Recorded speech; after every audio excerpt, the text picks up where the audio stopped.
diselesaikan dengan cara yang lebih konstruktif.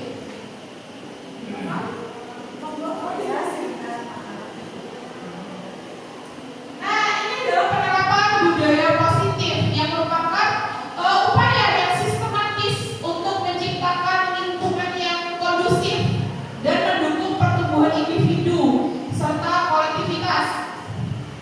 Budaya positif ini tidak hanya sebatas pada aturan atau norma, tetapi lebih kepada pembentukan kebiasaan dan nilai-nilai positif yang menjadi bagian dari kehidupan sehari-hari. Nah, sekarang Bapak Ibu guru hebat SMA Negeri Kalisat, ini kita coba ya mengamati lingkungan sekolah kita. Bagaimana sih suasana sekolah kita ini, Bu Firda? Suasana sekolah kita itu sangat Bagus. Bagusnya gimana Bu?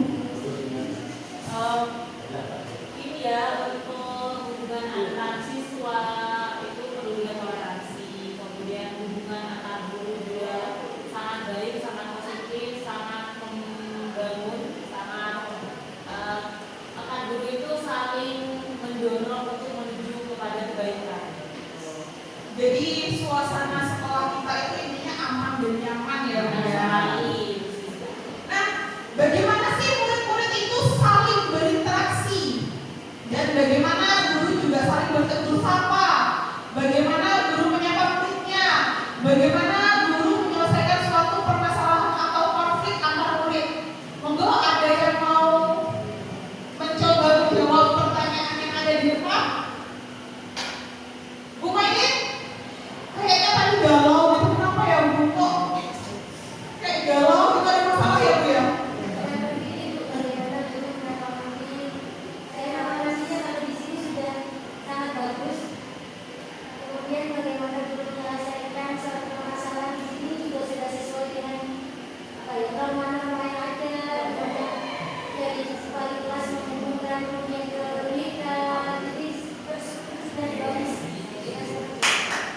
Kasih tepuk tangan.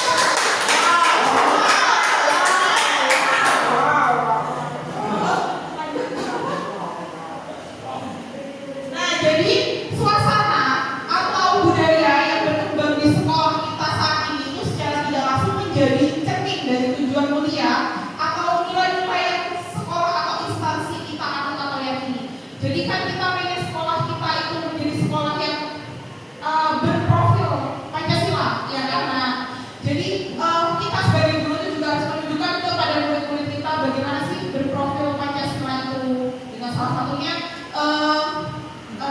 ini dia saling apa ya, saling bersapa, apa ya, senyum, sapa, salam, nah seperti itu. Kenapa? Nah, untuk itulah menciptakan lingkungan yang positif agar terbentuk suatu budaya positif itu adalah suatu proses perjalanan pendidikan yang harus kita jalani. Karena ini merupakan tanggung jawab kita sebagai seorang pendidik, sebagai seorang pemimpin pembelajaran.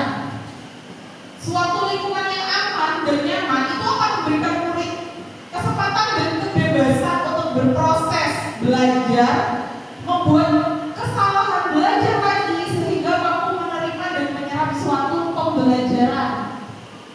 Perlu diingat, selama seseorang merasakan tekanan-tekanan dari lingkungannya, maka proses pembelajaran akan sulit terjadi. Dan salah satu tanggung jawab kita sebagai pendidik itu adalah menghilangkan atau mencabut gangguan-gangguan yang menghalangi proses pengembangan potensi murid. Pasti Bapak Ibu guru di sini pernah mengalami ini kan, anak didiknya. Jadi kayak saya punya murid yang dekat dengan saya. Jadi biasanya dia tuh setiap istirahat itu selalu ke ruangan saya. Jadi ada salah satu murid itu setiap istirahat ke ruangan saya, cewek. Dia tuh selalu apa ya? Pokoknya ke ruangan saya tuh gini, Bu Siska, apa? Saya mau curhat. Curhat kenapa? Saya tuh di kelas baru ini kok gak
11, kelas 2 SMA, ntar lagi udah kelas 12, udah kelas 3 SMA.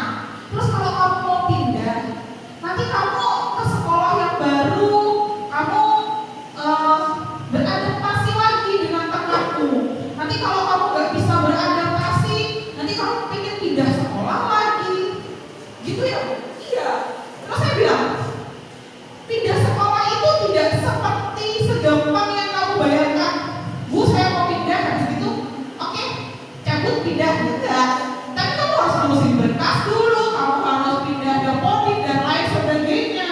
Dan ngurusinnya bukan di Jember, tapi di Surabaya. Nah kayak gitu. Jadi tidak segampang yang kamu bayangkan. Terus akhirnya mulai berpikir, oh berarti kalau pindah sekolah itu ribet ya Bu ya? Iya, makanya kamu baik-baik lah sama temanmu di kelas. Kalau memang ada yang nggak baik dari kamu, kata-kata kamu, jangan kamu lagi biar temanmu itu tidak usil sama kamu. Dan mungkin sudah dipraktekkan ya sama anaknya. Jadi sekarang walaupun dia banyak kegiatan itu, tapi dia betah gitu loh di kelas. Cewek anaknya, ya agak-agak cerewet gimana gitu memang anaknya itu. Nah itu memang keunikan tersendiri dari seorang anak. Nah ini adalah konsep inti dari budaya positif. Yang pertama itu adalah perubahan paradigma belajar. Yang kedua disiplin positif. Ketiga nilai-nilai kebajikan. Keempat kebutuhan dasar manusia. Kelima motivasi perilaku manusia. Keenam posisi kontrol guru. Ketujuh keyakinan kelas. Dan yang kedelapan adalah segitiga restitusi. Nah, Bapak Ibu guru, mari kita tanyakan ke diri kita sendiri. Bagaimana sih kita berperilaku? Mengapa kita melakukan segala sesuatu? Apakah kita melakukan sesuatu itu karena ada dorongan dari lingkungan atau ada dorongan dari orang lain? Jadi kita nggak usah melihat orang lain, kita coba merenungkan diri kita tuh kayak gimana sih? Kita sudah bisa dicontoh oleh murid atau tidak?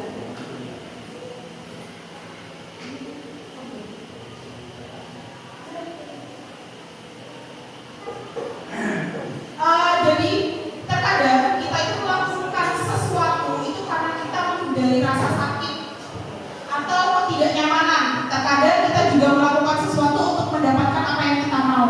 Nah sama kayak kasus murid saya tadi, jadi tuh kayak dia itu ingin apa ya, mendapatkan perhatian dari teman mungkin ya. Akhirnya dia itu suka berkata-kata yang seenaknya gitu. Kalau bahasanya anak sekarang itu, ya bahasa Jermannya tuh bersomben gitu ya. Iya mungkin dia itu suka seperti itu. Nah itu kayak dia itu melakukan sesuatu karena menghindari bisa rasa sakit atau ketidaknyamanan. Karena dia tidak nyaman di kelas, akhirnya dia mau berontak dengan teman-temannya kayak gitu. Kalau saya berontak, mungkin saya ada teman gitu. Nah ternyata di luar ekspektasi, kalau dia melakukan pemberontakan malah dia tidak punya teman. Terkadang kita juga melakukan sesuatu untuk mendapatkan apa yang kita mau. Mungkin karena kayak dia tadi ngomongnya asal atau gimana, dia tuh ingin mendapatkan sesuatu, kayak dia ingin mendapatkan perhatian. Jadi kenapa sih dia kok pengen mendapatkan perhatian lebih? Ternyata kalau ditelusuri lagi, oh ternyata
Jadi misal saya memberikan suatu cerita A, mereka harus mencari cerita itu, lalu mereka mempresentasikan, ada yang menanggapi dan lain sebagainya. Jadi pusat pembelajaran bukan guru lagi, tetapi ke murid, ke siswa.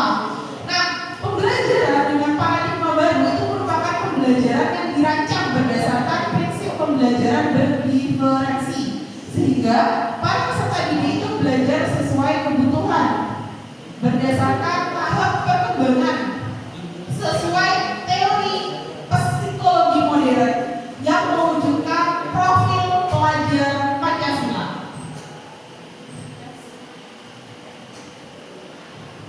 Nah, ini adalah miskonsepsi tentang teori kontrol.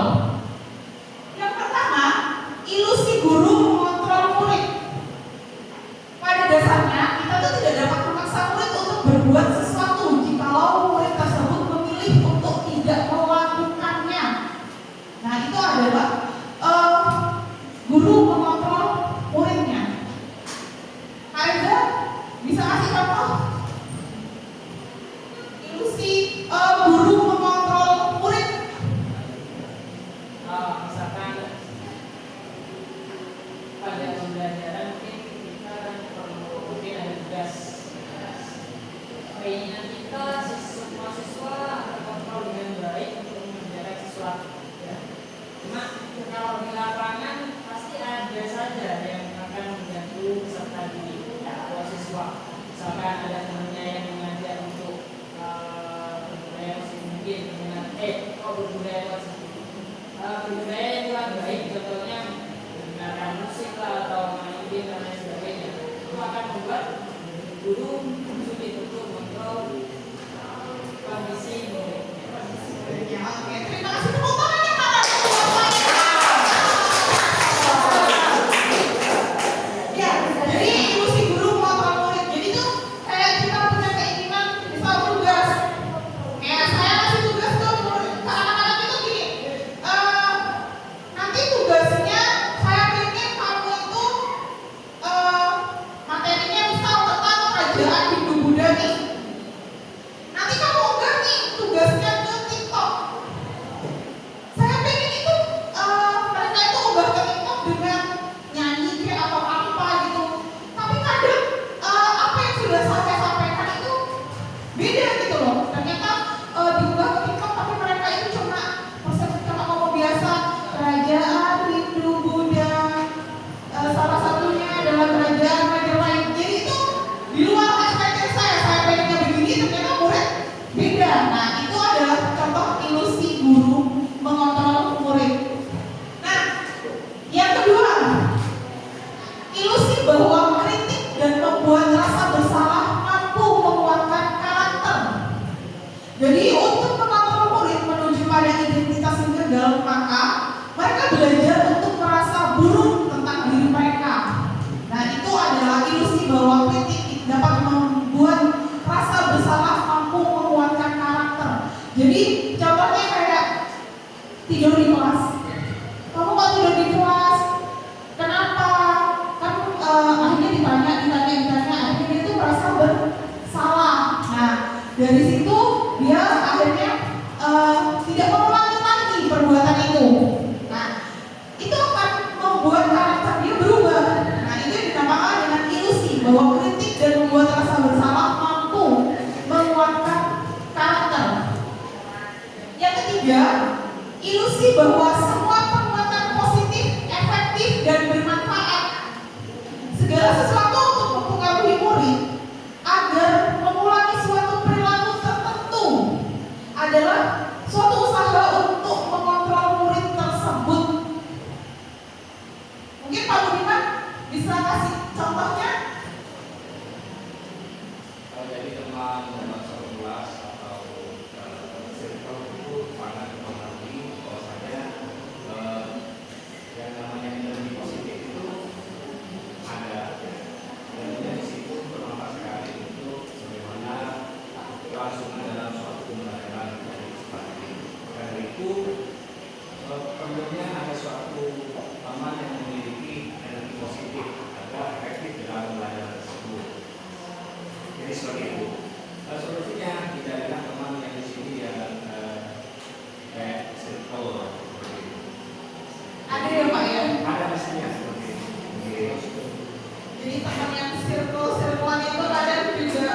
punya pengaruh yang kurang baik ya.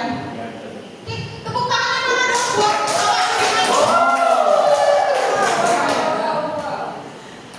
ilusi bahwa orang dewasa itu berhak memaksa. Banyak orang dewasa yang percaya bahwa mereka memiliki tanggung jawab untuk membuat murid berbuat hal-hal tertentu. Jadi misal, Pak Yoga, bisa kasih contoh apa? Ilusi bahwa orang dewasa itu berhak memaksa. Nah, biasanya kita yang orang dewasa itu suka maksa ya. Contohnya kayak gimana, Pak? Maksa terhadap murid gitu ya? Iya. Contohnya saat ini apa? Tepat waktu saat menunaikan sholat Jumat. Oke. Nah, harusnya dipaksa itu. Dipaksa. Ya, lebih baik memaksa daripada sukarela masuk neraka. Lebih baik ya dipaksa masuk surga daripada sukarela masuk neraka.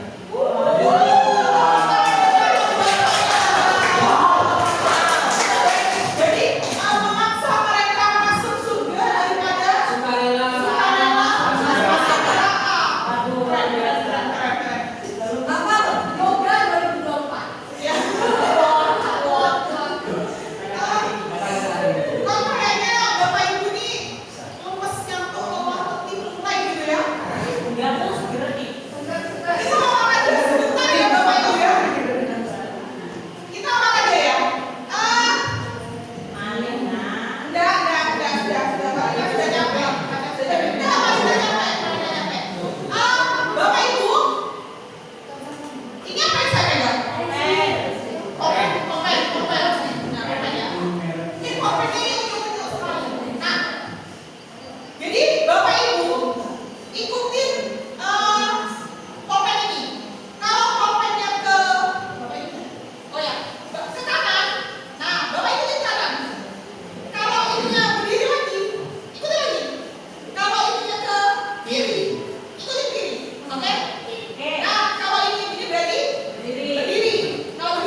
mungkin saya fansnya Mario Teddy, tapi Bu Firda itu fansnya Juko.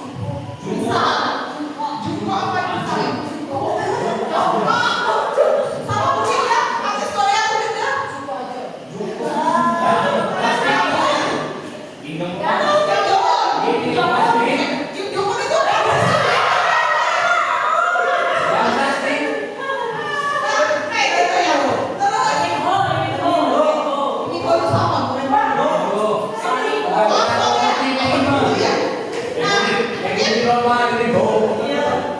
Mungkin pandangan bapak-bapak yang di sini yang sudah berkeluarga. Oh, Blackpink. Beda dengan pandangan mas-mas kamu yang di belakang. Nah, beda kan? Mungkin Pak Adrian, pandangan hidup bapak bagaimana?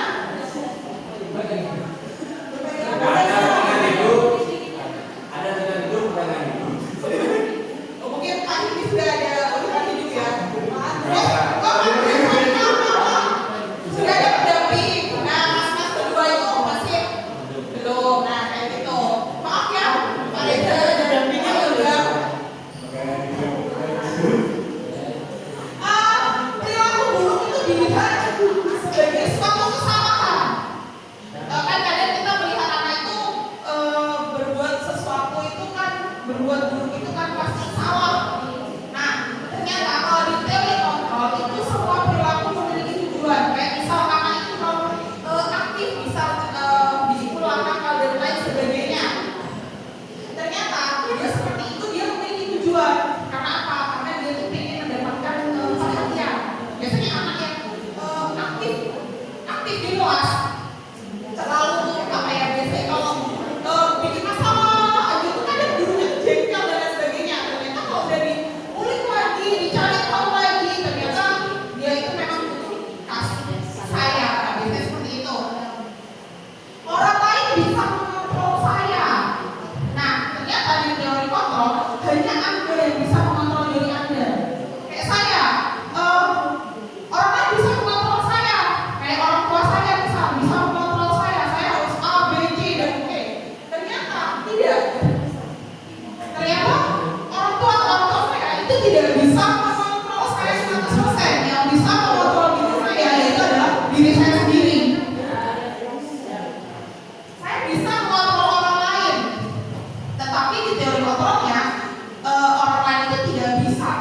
Saya itu tidak bisa mengontrol orang lain. Kayak misal Bu Nova itu satu rukun dengan saya, sama-sama kita guru sejarah. Dengan Andre juga kita sama-sama orang sejarah. Mungkin saya bisa mengontrol Bu Nova atau Pak Andre, tapi kenyataannya nggak bisa karena Bu Andre Pak Andre dan Bu Nova itu punya kontrol sendiri-sendiri dalam hidupnya.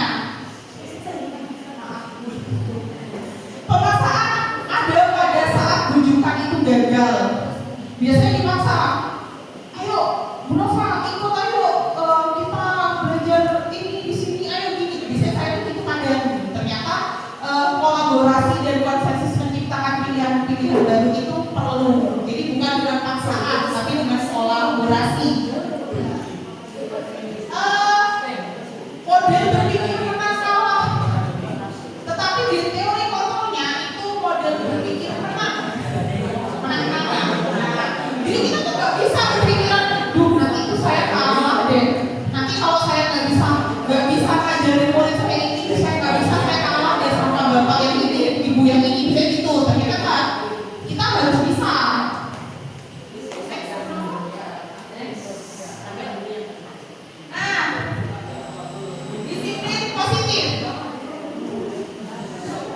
Disiplin positif. Disiplin itu adalah kemampuan untuk selalu bertindak sesuai dengan prinsip-prinsip yang kita yakini, sehingga kita bisa bertanggung jawab atas setiap pilihan yang kita buat. Contohnya, disiplin kayak kita masuk sekolah aja. Kita masuk jam 7, berarti kita nggak boleh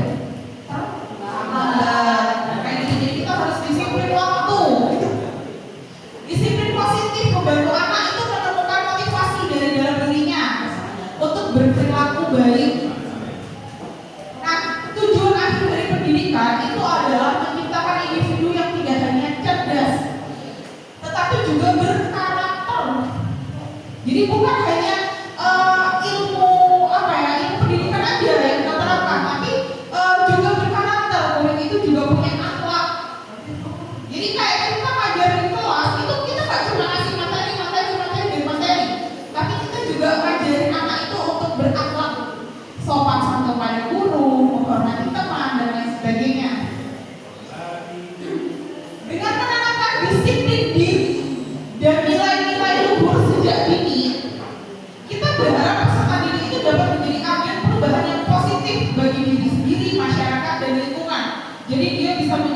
contoh untuk dirinya sendiri, untuk teman-temannya, untuk masyarakat yang ada di sekitarnya, dan lingkungan tempat tinggalnya.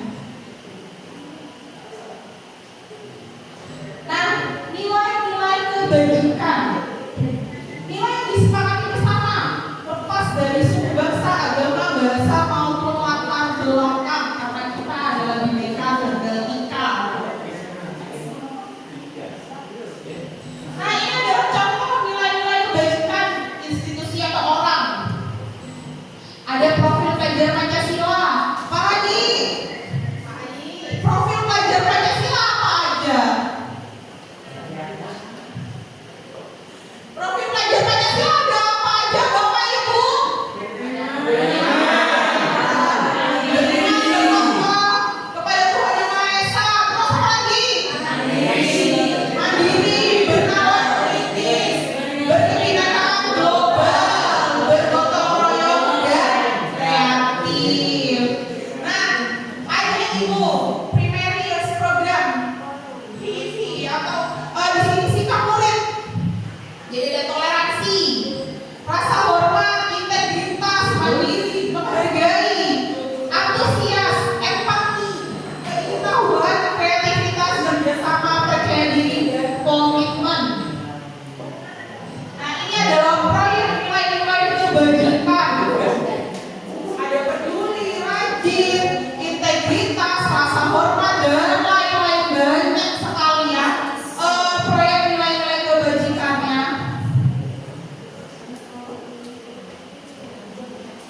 Kebutuhan dasar manusia.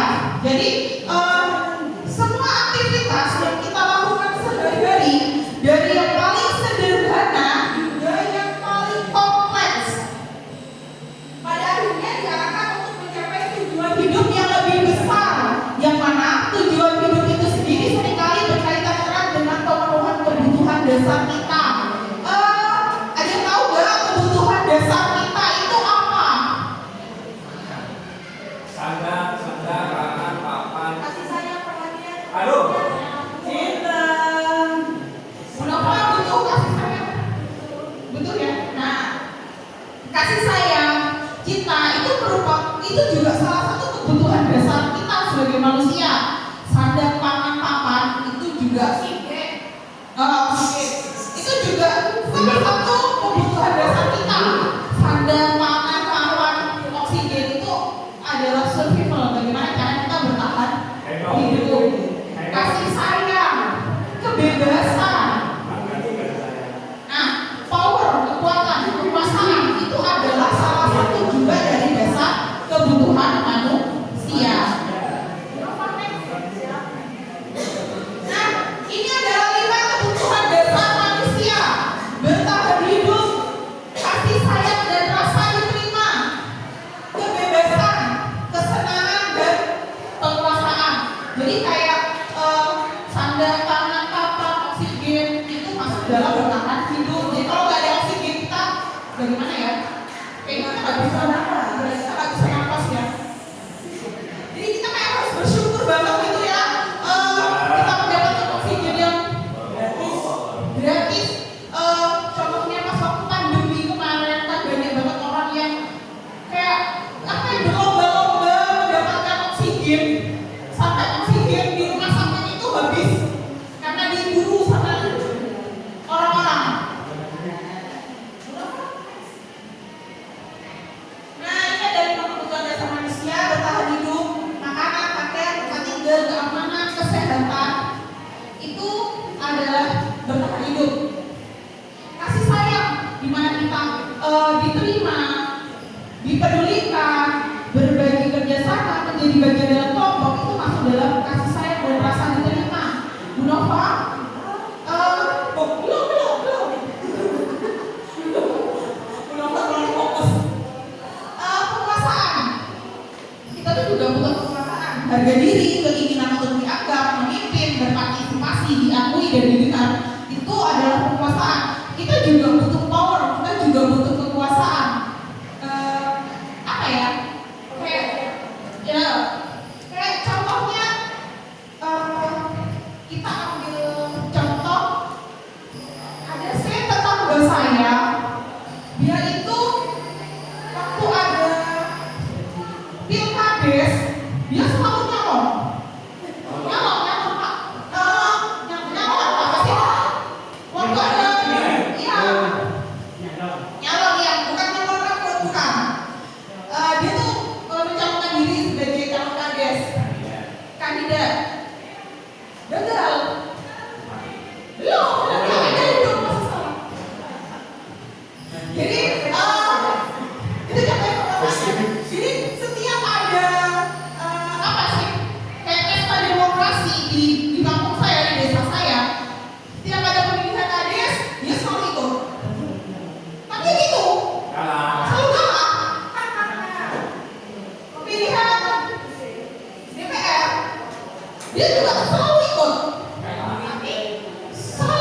mungkin ya. Nah, isengin teman. Jadi kita lihat dulu ke belakang kebutuhan dasarnya dia tuh apa.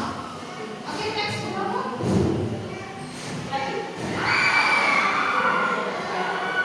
Nah, jadi menuju pada situasi yang dihadapi sama Bu Ambar tadi dalam konteks penegakan disiplin positif itu Ibu Ambar itu sebaiknya mencari tahu. Ya benar kata Ibu Niti tadi. Jadi Bu Ambar itu mencari tahu dulu kenapa sih Doni kok melakukan tindakan tersebut agar kebutuhan mana yang sedang berusaha dipenuhi sama Doni. Lima, posisi kontrol kita sebagai guru nih. Kita tuh sebagai penghukum atau membuat merasa bersalah, teman, pemantau atau manajer. Nah, kalau Bapak Ibu di sini nih, Bu Molida, biasanya Ibu tuh kalau di kelas tuh 5 posisi kontrolnya ada di mana nih, Bu? Saya bisa itu 5 itu dari mana?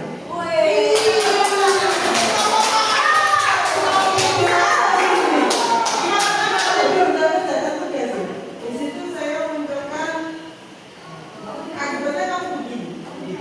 Terus membuat rasa bersalah, saya ajak bicara terus, ya seperti itu tadi. Akhirnya apa? Pembicaraan kami membuat dia ya merasa bersalah dengan tidak mengerjakan itu.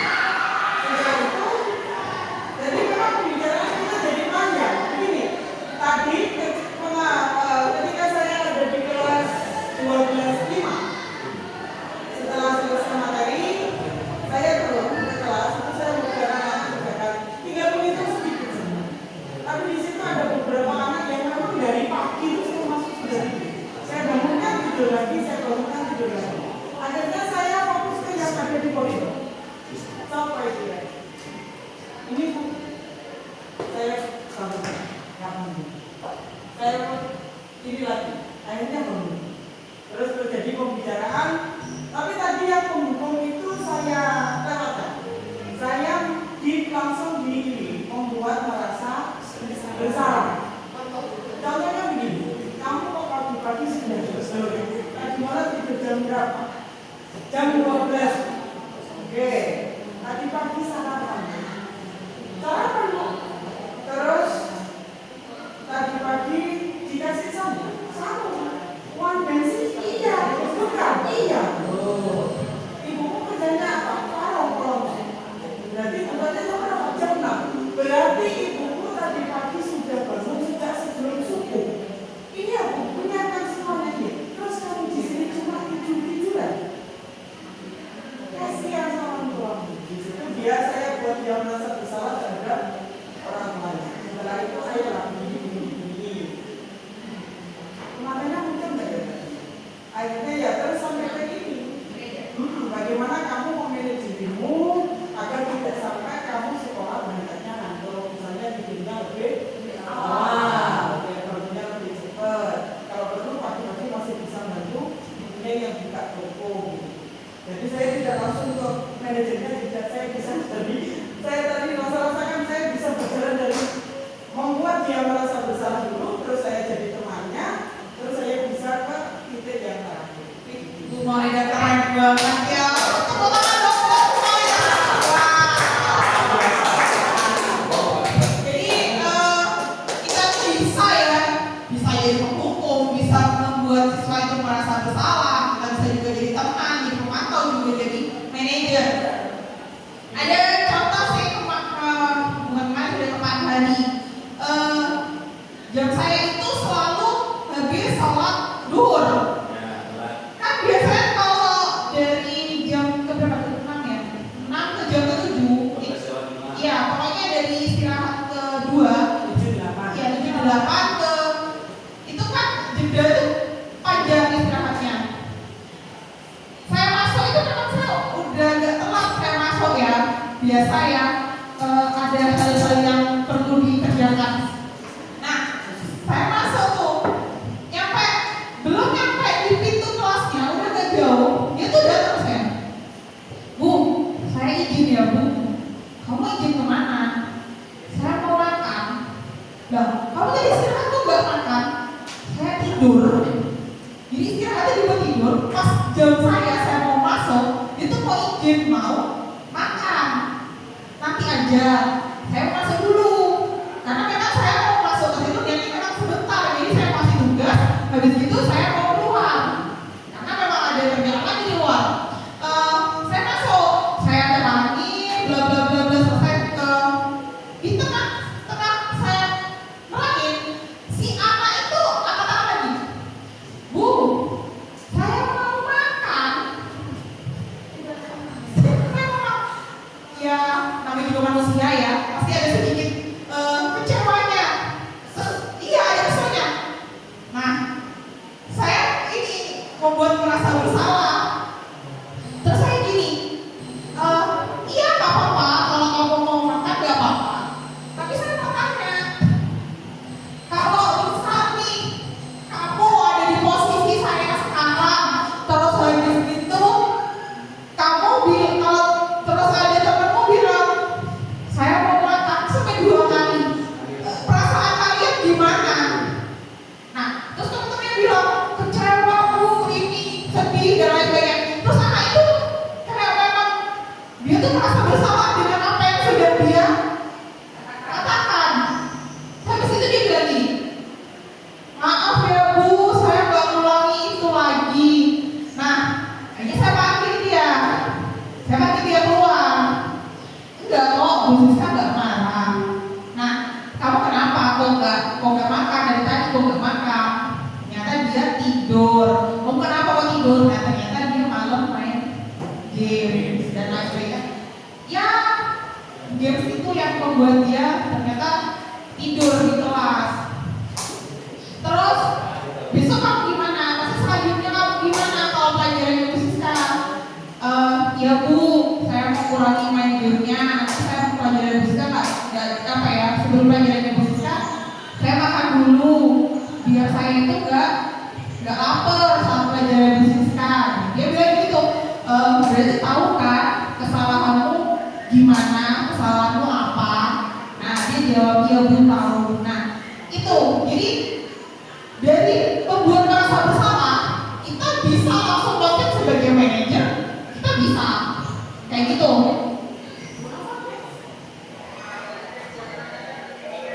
Nah, jadi ini ya, ini adalah motivasi eksternal dan motivasi intrinsik. Jadi penghukum dan membuat orang merasa bersalah itu identitasnya gagal. Jadi perilaku kontrolnya itu negatif karena kalau penghukum itu biasanya membidik, menunjuk, menyakiti dan menyindir. Pak Coy pernah nggak Pak jadi penghukum Pak? Sering Pak. Nah, kalau menjadi penghukum itu tuh guru tuh biasanya kata-katanya, kalau kamu melakukan ini, nanti saya hukum begini. Nah, itu penghukum. Terus kalau membuat orang merasa bersalah, itu biasanya kenapa panjang kali lebar kali tinggi dan lain sebagainya. Nah, itu membuat orang merasa bersalah.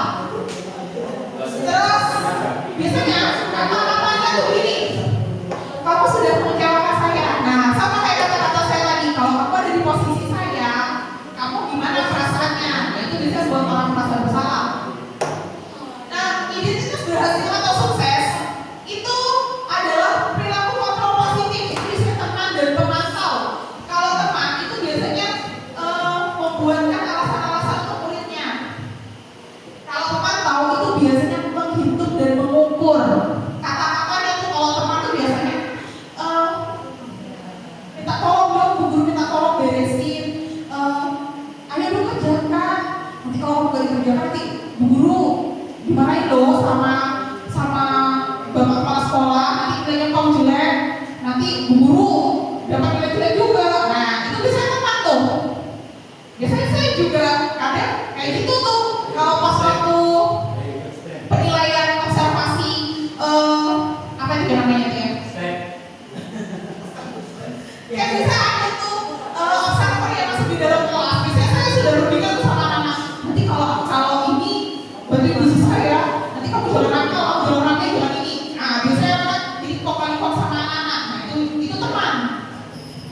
Kalau pemantau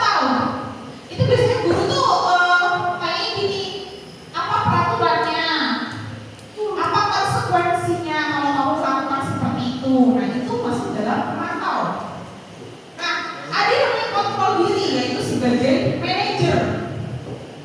Jadi dia mengajukan pertanyaan-pertanyaan dulu, kamu kenapa kok melakukan seperti ini?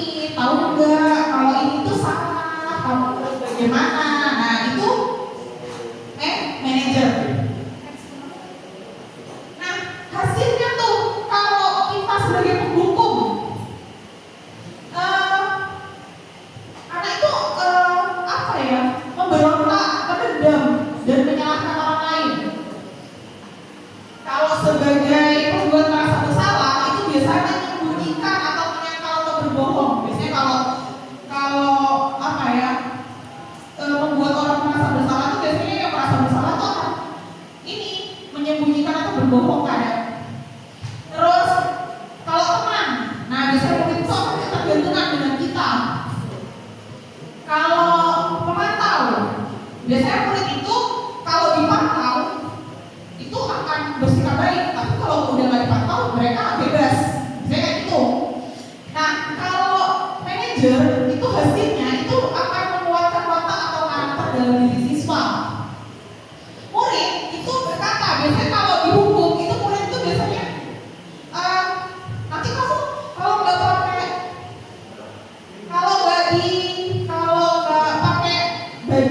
baju, kalau baju dikeluarkan, nanti kamu dihukum loh sama guru ini. Dia bilangnya apa? Biar dah. Itu kan biasanya anak kayak gitu kan ya bapak ibu ya. Kok kamu bapak sepatu nanti sepatu diambil? Biar dah. Nanti kan kembali lagi. Nah, biasanya anak kayak gitu kan. Nah, kalau membuat merasa bersalah, itu biasanya kayak tadi, kalau kamu ada di posisi saya, kamu gimana perasaannya? Nah, si anak bilang, maaf ya, karena sudah buat bisnis apa ya, kecewa. Nah, biasanya anak bilang itu maafkan. Kalau teman, itu biasanya murid itu berkata, saya pikir bapak ibu teman saya. Jadi dia tuh kayak bestie gitu loh, seperti Pak. Nah, kalau pemantau, itu biasanya murid itu berkata, saya akan dapat berapa bintang kalau melakukan hal tersebut. Jika sudah melakukan hal tersebut, saya akan mendapatkan apa? Biasanya mereka begitu. Kalau manajer itu bagaimana caranya agar saya tuh bisa memperbaiki keadaan ini? Biasanya murid itu bilang gitu. Dampaknya, kalau dihukum, itu murid itu akan mengulangi lagi biasanya. Kayak contohnya, banyak kan murid-murid kita yang terlambat pagi. Nah, itu kan kadang dihukum, bersihkan musola atau lain sebagainya. Nah, besok keesokan harinya ada lagi yang terlambat. Rendah diri, merasa gagal dan tidak berharga, itu kalau merasa bersalah ya. Terus kalau teman itu biasanya tidak mandiri. Ada kan murid kita yang begitu, ada pastinya. Kalau pemantau itu biasanya menitik beratkan pada dampak pada dirinya sendiri. Manajer itu mengevaluasi diri bagaimana menjadi diri yang lebih baik. Ini kaitan dengan dunia berkualitas. Murid meletakkan guru di luar dunia yang berkualitas, sama merasa bersalah juga. Kalau teman dan pemantau itu murid itu meletakkan guru sebagai orang penting dalam dunianya, sama seperti manajer. Jadi guru itu dianggap penting dalam hidupnya. Kalau sebagai penghukum biasanya itu kita tuh tidak ada apa ya, tidak dianggap penting sama anak-anak. Nah ini adalah contoh penerapan 5 posisi kontrol dulu, kayak penghukum, membuat merasa bersalah, teman, pemantau, dan manajer. Nah ini posisi kontrol. Apakah aku? Saya sudah berusaha sekeras mungkin mengajarimu, tapi kamu tetap tidak mengerti. Saya sangat kecewa. Membuat rasa bersalah. Rasa bersalah.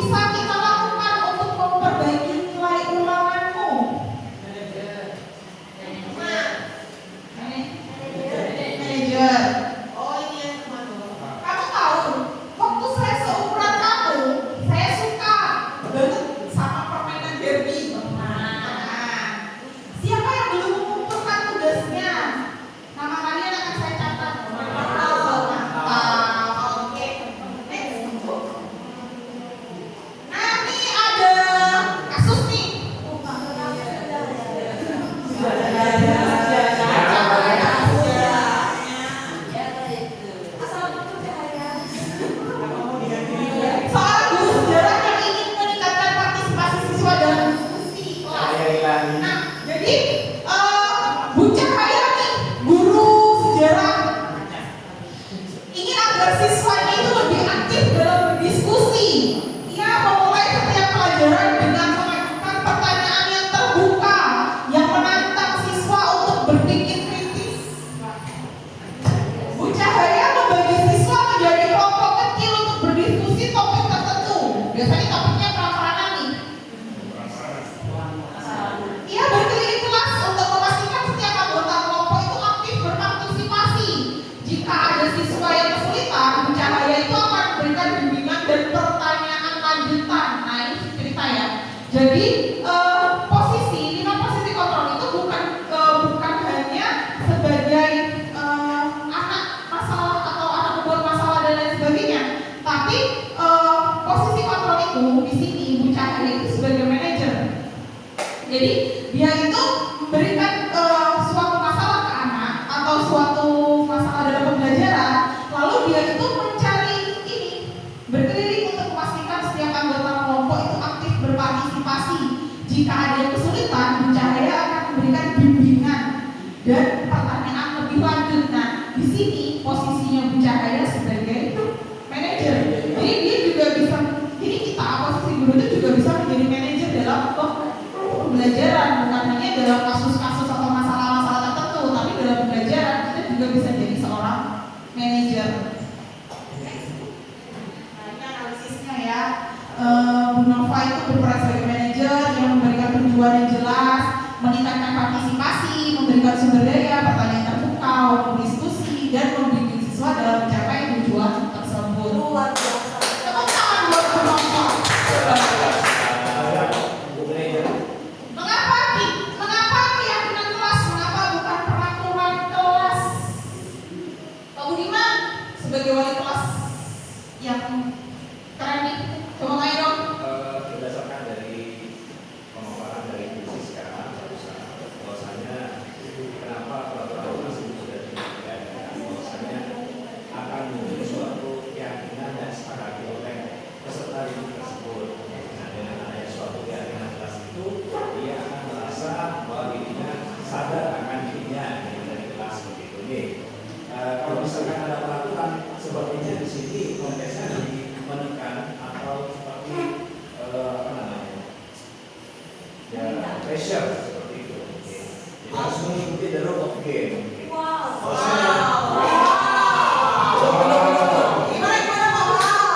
Jadi harus mengikuti permainan jadi seperti itu. Kamu kalau tidak ikut peraturan saya akan harus seperti ini. Nah, dengan adanya suatu keyakinan kelas, bahwasanya di situ akan menyadarkan peserta didik itu sendiri agar lebih matang dan lebih dewasa. Tepuk tangan dong.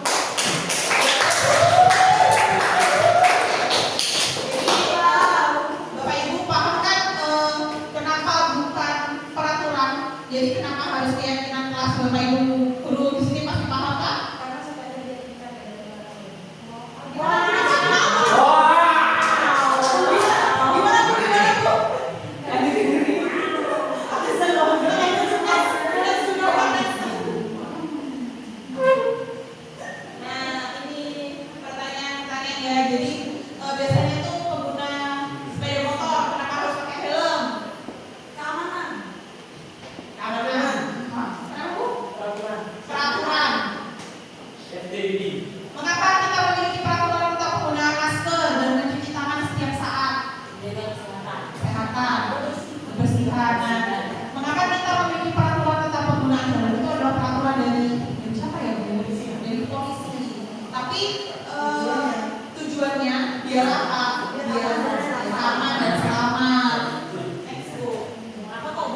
positif, disiplin. Nah, dilarang pacaran. Kalau dibuat positif kayak apa Bu? Kayak apa? Data promosional. Ah? Gimana Pak Budi?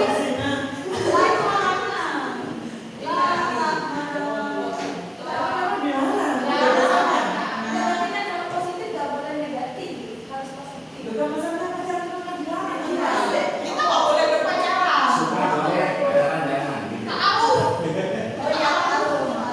Jangan dulunya beda pacaran. Nanti kalau ada yang tanya, Bu, dilarang pacaran. Kenapa nggak boleh pacaran? Dulunya dia nggak pacaran, masa dia lagi Mana boleh? nah, itu dunia harus menikah gitu. Hanya seperti kata Nah, itu. Sesuai dengan kondisi kelas dan sekolah sehingga mudah diterapkan. Semua warga sekolah atau warga kelas itu dilibatkan saat membuat keyakinan kelas. Ya, betul.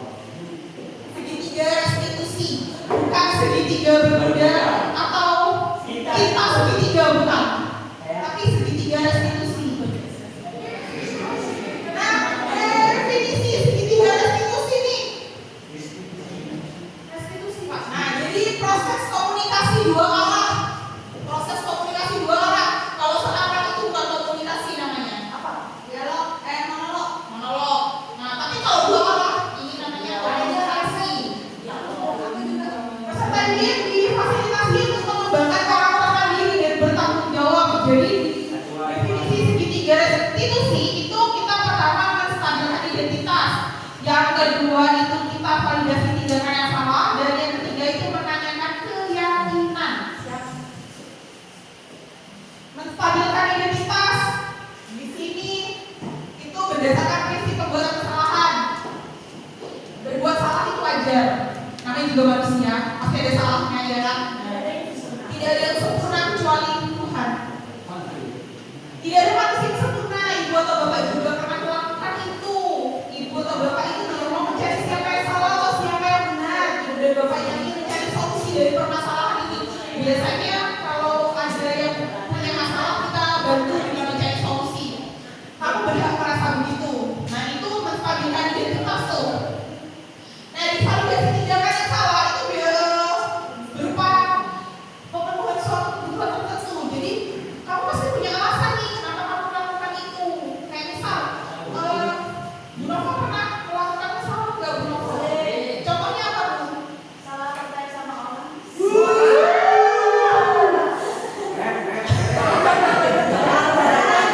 Jadi kalau saya tanya ya sama Bu Nova, kenapa Bu Nova pasti punya alasan dong kenapa kamu percaya sama Azan misal.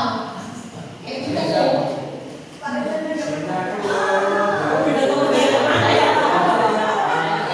Padahal kamu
dan bangsa.